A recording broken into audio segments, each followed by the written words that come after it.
अस्सलाम वालेकुम। मुझे अल्ताफ़ संजा कहते हैं और मेरा ताल्लुक़ घोटकी शहर से है।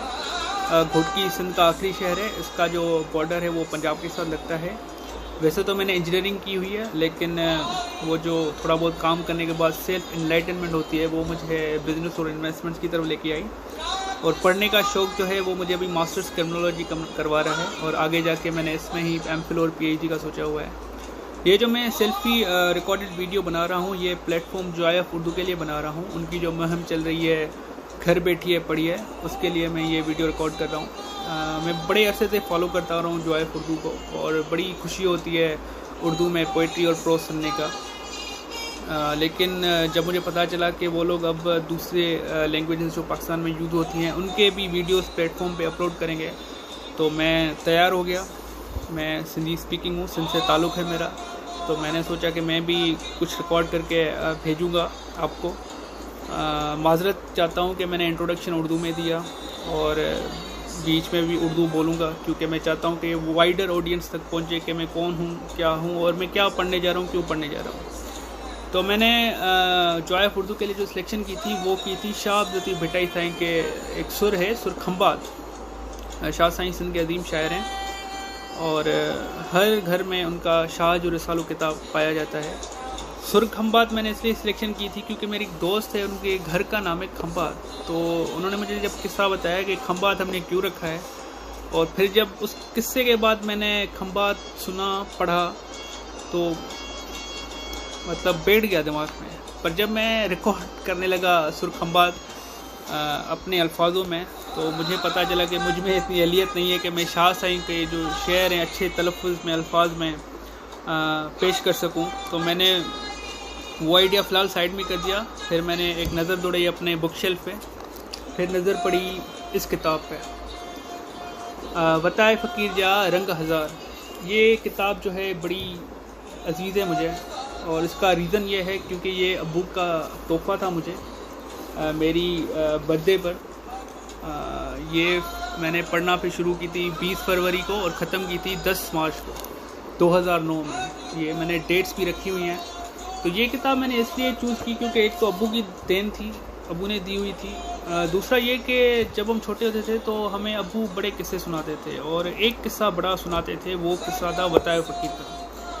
वो किस्सा इसलिए सुनाते थे क्योंकि हमारे यहाँ ना फ्यूडलिज़म और ये वडेरा सिस्टम बहुत था उस वक्त, तो गरीबों का एहसास थोड़ा कम था लोगों में जो हमारे इर्द गिर्द रहते थे इधर उधर। तो इसलिए अब्बू कहते थे कि जो बैड इन्फ्लुएंस, पीयर प्रेशर वो जो होता है तो वो ना हो, तो इसलिए अब्बू हमें जो बात बताते थे ना कोई भी, वो एक किस्से के साथ बताते थे। तो ये एक किस्सा था और मुझे बड़ा ताज्जुब भी हुआ, खुशी भी हुई कि जो बुकमार्क था उस किताब में, वो बुकमार्क मैंने उसी किस्से में रखा हुआ था जो अब्बू हमें सुनाते थे। आप देख सकते हैं।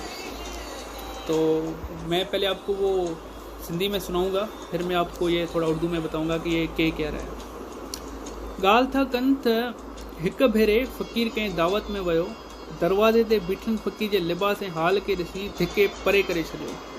फ़कीर वापसि मोटी वियो ऐं कंहिं सॼण खां कपिड़ा उधारा वठी, शायदि उन ज़माने में कपिड़ा मसवाड़ ते वठण जो रवाजु न पियो हो, पाण खे सवारे अची साॻीअ जाइ ते पहुतो। संदसि आलीशान इस्तक़बाल थियो। जॾहिं खेसि मानी खाइण लाइ चयो वियो त हुन भतु पंहिंजे कपिड़नि ते हणणु शुरू कयो, छाकाणि जो उहा इज़त ऐं दावत सिर्फ़ु कपिड़नि खे मिली हुई, न उन शख़्सियत खे। हीउ तमामु आम नकुल आहे जेको हर आम ख़ासि ॿुधो हूंदो। उन ते जेकॾहिं गौर फ़िकर कजे त जदीद ज़िंदगी जा कई सबक़ असांखे मिली वेंदा। अॼु जे दौर में इंसानु पंहिंजी शख़्सियत पंहिंजी ॾात ऐं ॾाव सां नथो ठाहे, पर दौलत, इक़्तिदार ऐं ॿाहिरें ठाठ सां थो सवारे। नतीजे तौरु इंसान खे को बि इंसानु तसवुरु करण लाइ तयारु कोन्हे। बहितरीन कहे ये रहा है कि वताए फ़कीर जो था वो एक अजीम शख्स था। वताए फ़कीर एक सिंध का बड़ा अजीम फ़कीर, दानिश्वर जिसको मैं कहूँगा, एक अजीब फ़िलासफ़ी दे के गया था लोगों को, जिसका क्रक्स ये था कि एहसास, इसके जो भी लेसन्स होते थे वो बड़े फ़नी होते थे, लेकिन हर लेसन में कहीं ना कहीं मैसेज एहसास का होता था जो लोगों में अब ख़त्म होता जा रहा है। और अब हम जिस वक्त में रह रहे हैं, ये तो बड़ा अच्छा टाइम मिला है कि हम खुद को जानें और लोगों की परवाह करना शुरू करें कि एहसास जो होता है किसी का, वो हमें कहाँ से कहाँ लेकर जा सकता है। तो ये भी सबक इसी तरह का है कि बताया फ़कीर एक शादी में जाता है तो फ़कीराना लिबास होता है, तो लोग उसे धक्के देकर निकाल देते हैं, लेकिन जब वो देखता है कि अच्छे कपड़ों वालों का बड़ा अच्छा इस्तकबाल हो रहा है तो अपने दोस्त से कपड़े उधार लेके फिर जब दाखिल होता है तो बड़ा टाइट हग्स करके उसका इस्तकबाल करके उसे अच्छे सेक्शन में बिठा देते कि भाई आप बैठें खाना खाएं। फिर जब वो बैठता है तो खाना खुद नहीं खाता है, वो अपने कपड़ों पे हारना शुरू कर देता है और उन्हें खिलाता है और कहता है कि भाई तू खा, अपना पेट भर, क्योंकि इज़्ज़त जो है वो तेरी है, मेरी तो इज़्ज़त नहीं है, मैं तो पहले भी आया था, धक्के दे दिए थे, तो ये तेरे कपड़ों की वजह से इज़्ज़त मिली है, तो अब तू खा।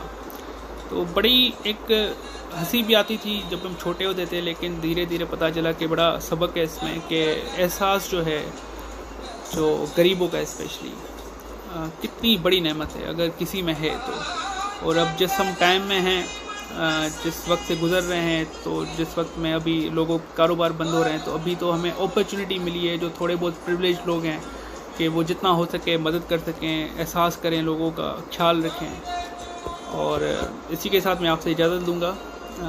उम्मीद है कि आप सबको ये पैगाम और वीडियो अच्छा लगा होगा। Thank you. अल्लाह हाफ़िज़।